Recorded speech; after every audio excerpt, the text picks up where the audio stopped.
Hey everybody, Nick here, and today I got a review for you of this little guy right here. This is the Zelos watch's Mako, and this is the Mako version 3. First off though, before I go any further, I want to thank my buddy Chris. He actually picked this guy up, decided it wasn't for him, and asked, hey, do you want to take a look at it before I sell it? Yeah, absolutely, I'm happy to. And especially given that it was basically new in box, that was a great opportunity. So thank you, Chris. You're a great friend and a great friend of the channel. Thank you. Next thing, let's do some size measurement on this guy. I'm going ahead and use millimeters because I like using sane units for once in my damn life, and we'll go on ahead and measure this guy up. And what we're going to see is the overall width of this guy is right about 40 millimeters here. On the bezel, the face of it is actually surprisingly large at 31 millimeters worth of that. Lug to lug distance, which is probably the most important factor for people of small wrist, is a relatively small 46.2 millimeters. This is not exactly a huge watch in that way. The lug width here is 20 millimeters. So it's very easy to find an aftermarket strap for it. And the thickness of this guy, depending where you measure on the crystal, is someplace around 14 millimeters. It's not a particularly thin watch, but it wears, well, actually quite well. So that's that. Next thing, what is Zelos? Well, Zelos is a company that is it's a watchmaking microbrand, and sort of one of the stereotypical microbrands that they're using a lot of, they're using manufacturing, I gather, from overseas, I think in the Far East, to do a lot of their work, but they're doing very, very nice work for the value, and they're doing a lot of interesting designs, funky materials, things like that. This is a company that used Timascus as a case material at one point, which is kind of really awesome, right? And so I haven't checked out a Zelos before on the channel, but I'm very happy to do so now. So anyways, let's go on ahead and jump into the good, the great, the bad, and the ugly of this very interesting little watch right here. So on the good side, to start with, this has a very nice size to it. Like I said, this is about 40 millimeters, and you know what? That's reasonably small in the modern market. In an era of 42, 43, 44, queso plates for your freaking wrist. You just, plop the whole damn thing on there and, put some salsa on the side. I very much appreciate something that is reasonably sized for a reasonable wrist, and especially with a shorter lug-to-lug distance. I feel like this works pretty well. Frankly, I'd love to see him go even smaller, but at the same time, it's nice to see something that I think will work for a variety of folks. Next thing, the movement on this guy is a Miyota 9015. I'll show you the back, not that there's actually anything you can see there, but it is an absolutely fine movement.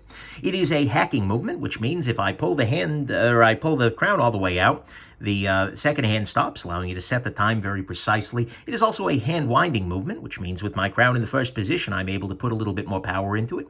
The second hand is going along here at 4 hertz, which is great. It's got a 42-hour power reserve, which means you take this off the wrist, it's going to run for about 42 hours. It has a nice date in there, and it has quick set. And because this is 11 o'clock during the day, I can use that and go ahead and make the date the 7th. Wow, time flies when you're having fun. And it's a fine movement. It's a good workhorse kind of thing, and very importantly, it is very easy to service and replace. Down the road, if something were to happen to this movement, if something were to happen to this watch, chances are not only are there a lot of competent watchmakers who can work on a Miyota 9015, but it's probably very easy to get a new movement for the watch itself, right? To just swap that out entirely, and so that's one of the advantages of using an off-the-shelf, very common movement. Next thing, this guy has a nice crystal to it. And I say that because it is sapphire, and at this kind of a price point, that's not necessarily a guarantee, but it also has a little bit of dome to it here. You can see the sapphire is sticking up a fair amount, which I appreciate very much. And it looks, generally speaking, good. It is also a very robust kind of crystal, and the watch itself is quite robust, especially to water. This is a 300-meter water-resistant watch. That means that basically, in your daily life, you do not have to think about water here. This is going to be absolutely fine in any kind of amount of water that you're going to deal with. It also gives you a significant margin for, basically, it gives you a margin as the seals start to, age and things like that. This is still going to be more water resistant than you need. Next thing, this guy has an off-center crown. The crown itself has a little bit of branding, as well as a yellow on there, yet another different shade of yellow. But nonetheless, it is an off-center crown, which is going to be nice, as opposed to an on-center crown, like on this Monta Watch Noble here, where you can often, feel the crown pressing up against you. It's a little hard for that to happen over here. So that can be a nice thing. Not crucial, but important, but reasonable. It has a very legible face here, with relative dark. It has the hands on it here. I'll zoom in a little bit. What you're going to see here is the hands are not flat, but they are bent. And as a result, you get very interesting faceting, and you're able to pick up on light from elsewhere in the room, meaning that even if you were in a dark area and the lume is not charged, you're still going to probably be able to get some variety or another worth of reflection there to be able to read this guy. And it has very legible indices. It's the 12 o'clock index is different via lume, and actually that brings us to the next point, which is the lume. I'm going to go ahead and charge this off camera with a reasonably powerful flashlight. What you're going to see here is that holy crap, that's loomed. That is really well loomed. Not only are the hour, minute, and second hands all loomed, with the second hand, by the way, using a different color, which is kind of cool, but you also see that the entire dive bezel is loomed as well. This is very, very good. It is very bright. It is legible all night long, which is a beautiful thing. I love the lume on this watch. It is very, very, very well done. Next thing, the bezel on this guy, in addition to being loomed, is also quite nice. Take a listen. That's good. It's a nice little bezel here. It's got a good action. There's a little bit of play once you stop, depending on where exactly you stop, but it's not the end of any worlds. And, if I bring it right to the top here, what you're going to see is, that amount of play is quite small. It's basically, if you want it to align perfectly, you usually go a little bit past and then, push that direction. But it's a very nice dive bezel. It's much nicer than a lot of things at this kind of a price point, which I appreciate. Next thing, speaking of nicer than a lot of things at this price point, or frankly much higher above, the bracelet of this watch is great. Absolutely stellar. So there are a bunch of different features here that I appreciate. One of them is the fact that the links here are using a screw down bar, basically. In order to remove a link from this, all you need to do is get a very small screwdriver head and just get in there with a flat head and just start turning. And then that will allow you to remove that little bar in there and then resize the bracelet. It is very, very, very easy to use, and it's a well-done system too. And it also means that it's very easy to resize because you can just, partly put the bar in there and see, oh, is this going to fit? Oh, I'll add another link before you get everything torqued back down. It's absolutely a great, great bracelet in that way. I appreciate that very much. It also has a quick release function. So if I pinch these two little posts together here, you're going to see that this guy, that the bracelet comes off the watch altogether, allowing you to very easily swap the bracelet without having to dick around with like little spring bar tools and things like that. But most importantly to me, this guy has a toolless quick adjust system. I'll see if I can get this on camera and show it off. Yeah, right down here. So right now the bracelet is of a given length, right? But let's say that my wrist swells up a little bit and I need to change the length of that bracelet. All I need to do is actually just use my finger here to pull down on this little section, and that actually gives me a good deal more in the way, about a full length worth of expansion. But if that's a little too much, what I can actually do is just click it in a little bit, and then it stops, and then I can click it in again. And so I end up with a bunch of quick adjustment here that is completely toolless. I don't need anything but a set of fingers to adjust the watch strap within basically plus or minus a link.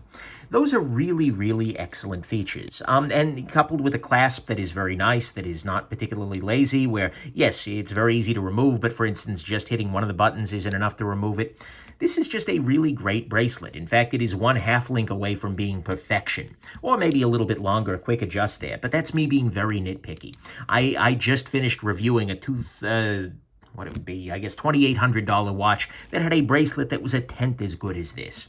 So this is very, very nice in the bracelet. And then finally, that brings us to the point of value. And this is a high value kind of watch because this is $650 with this fancy Meteorite dial, or it is $550 with a more conventional dial. You know what? This is very, very solid price-wise. Sure, you can get a watch for a lot cheaper, but this is delivering a lot in the bracelet, in the finishing, in the movement. This is just doing a great deal for that amount of money.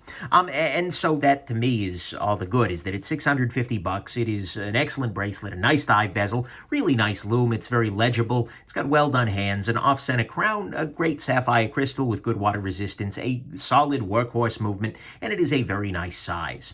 On the great side, to me, the thing that is really best of all for me is the titanium that makes up the case and the movement and whatnot. This is a very, very lightweight watch as a result. This guy here, I'll compare it actually to the watch that's on my wrist, which is a little bit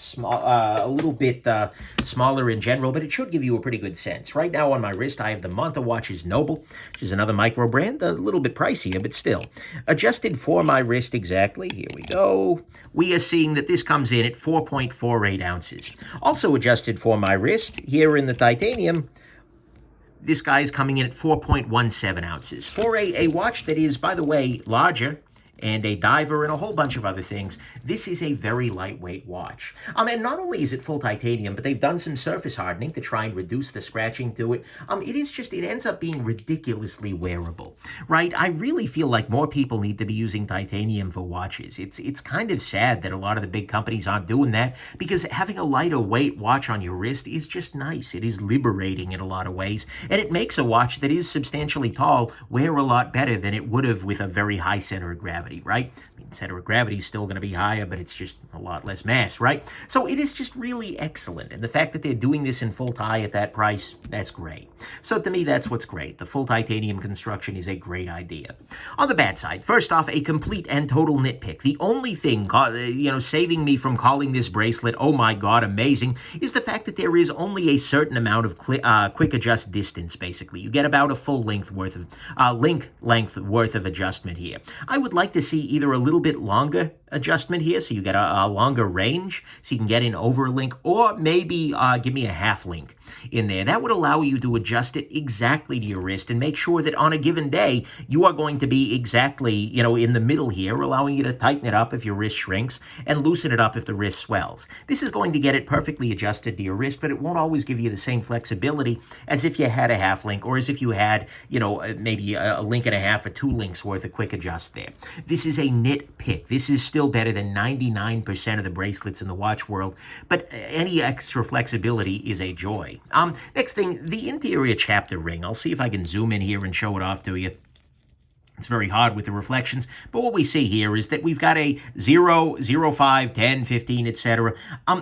I'm going to be honest with you, that feels both unnecessary and a little bit unpleasant, right? I know that this dot means 20, and it doesn't really win me a whole bunch, especially when you've got 10, 20, 30 all around the outside anyways. That just feels gratuitous, and it clutters up the watch a little bit. It doesn't do it for me aesthetically. Not a big deal, but it's a thing. Next thing, the Meteorite Dial is, I'm going to be honest with you, not all that impressive. I'm going to give a little bit different light here so you can see it from a different angle. In the sun, it is at its closest to being impressive, but I'm going to be honest, the websites and such make it look a little bit nicer than it actually is. You could probably have convinced me that this is some kind of an interesting flavor of carbon fiber, or on a more cynical day, you could have convinced me that they were making a general ceramic dial and something went wrong. It's cool, and if you like the fact that it is meteorite, then that's really awesome, but I'll be honest, aesthetically, I've seen Meteorite dials that really jump out at me harder than this. I personally, if I were buying this watch, would save the $100 and go with a regular dial.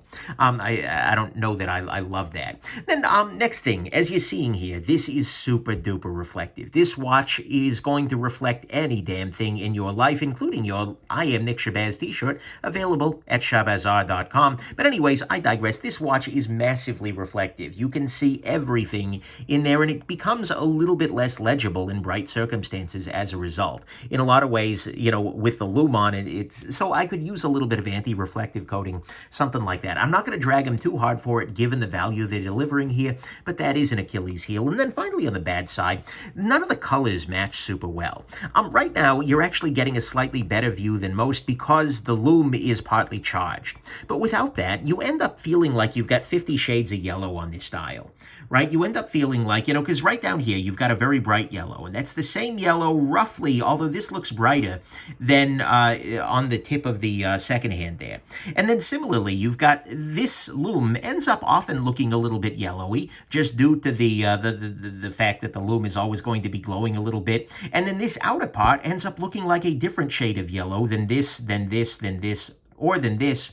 And then this guy out on the back here is yet another different shade of yellow, which is probably closest to the second. But I just look at this, it feels like they've got a bunch of different color accents, all of which are yellowish, but none of them quite work. There's a reason that I think, a lot of people go with a, whiter lume on there. It feels a little bit better. So I don't know. To me, wearing this, it felt like there were a bunch of colors here, and all of them were subtly off yellow, but none of them were quite the same, and I don't care for that. But to me, all of that is the bad, is that none of the colors match particularly well. The Meteorite Dial, not super impressive. It is a very, very reflection-prone watch. It is got that interior chapter ring, which doesn't do it for me. And I would like to see a little more adjustability, but that is a nitpick.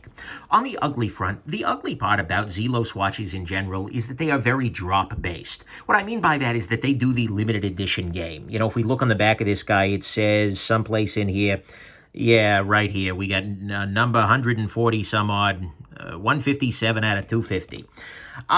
What that means is that right now the Meteorite Dial is out of stock on Zelos' website. You cannot get that. Luckily, I don't think you need to anyways, but they do have some in stock at the time of filming. But right up at the very top, they have limited quantities are available and will not be restocked after launch special ends, so do act quick.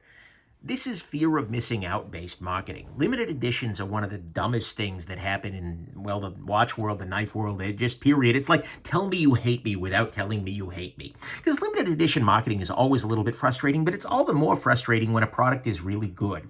I would love to and would regularly recommend this watch to people if it were going to be regularly available to people. All that this kind of thing means is that the future enthusiasts won't be able to pick up the models they fell in love with. And the majority of interest in somebody's work, you know, there are going to be people watching this, you know, in a year and a half who just go to their website like, great, I want one. And then, oh, they're not making it anymore because they hate us, right? I very, very much hope that Zelos, because this is a thing that's kind of kept Zelos off my table for a long time. Every time I've seen something it is, and I'm like, oh, that's beautiful. I go to their website. Oh, that was a drop. I missed it. Wah, wah. And I hope that they have an evergreen lineup at some point where they just keep them in stock. They keep making them, and it's just something that you can go to buy from there. They have some stock on their website right now, but it's just like, guys, just make it easy on us. Just sell the damn watch until they stop selling. And then at that point, oh no. But this is just super frustrating for everybody involved. And it just makes the brand much harder to recommend. It's like, oh yeah, you should get a Zelos if you're lucky or the timing is right or you can find one in the second. Like, dude, just sell the damn watches. Call it a day.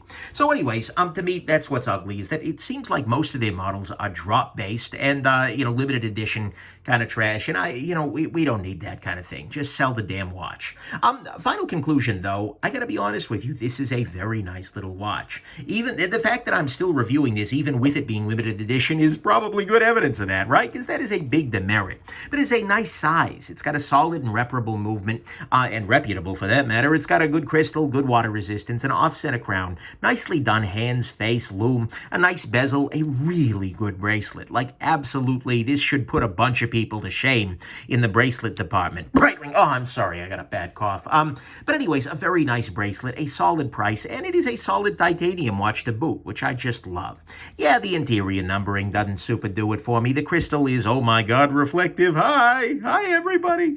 The meteorite on the dial doesn't impress me much. There were 50 shades of yellow on this thing, and Zelos is all in on the hipster drop limited edition marketing that just needs to go away. But generally speaking, I gotta say, this is a piece whose price instantly outweighs any of the negative that's there, right? You look at this guy and you're just like, for $750? Yeah, we're good. So, and if you can get one and you like the style, you will absolutely love this. And particularly once they become, or if they become, more regularly in stock. If they stop doing the limited drop game and just start selling these damn things, these will be a very, very solid gem. That said, I gotta be honest with you here, because you might be detecting a little bit of weirdness or faint praise. I do have to be honest with you. Something about the face and the handset of this particular watch is super unappealing to me personally. I don't know what it is, but I know that despite this thing being on paper nearly perfect for me, I don't care for the look of it. I can't put into words why. It is purely subjective, and it should have no bearing on your own opinion. But as you're listening to me and you're thinking, oh wow, he says it's amazing, but he doesn't want one, well, that's kind of why. I've tried to factor it out, so to speak, but this is why I am both very excited about the piece and very happy with it and call it a gem without reservation, but I have absolutely no desire to keep this guy around in my life. It's a very good watch, but it's not a watch I'm interested in. That said, it is a very good watch. And I really do hope that Zelos makes more of these regularly available because objectively, well, okay, there's no such thing as objectively, but factoring out my own taste, this still feels very strongly like a gem. And if you're looking at this and you're going, oh yeah, I like what that, Nick, you're crazy, I love what that looks like, then by God, do it. This is going to be a really great choice for you, and I can zealously recommend it. You should make this a part of your collection. Should get your asteroid in gear and pick one up before they sell out. you might want to get the drop on this. Anyways, hope this has been interesting to you and that you have yourselves an absolutely wonderful rest of your day. I'm going to stop before I make any more bad jokes. Bye now.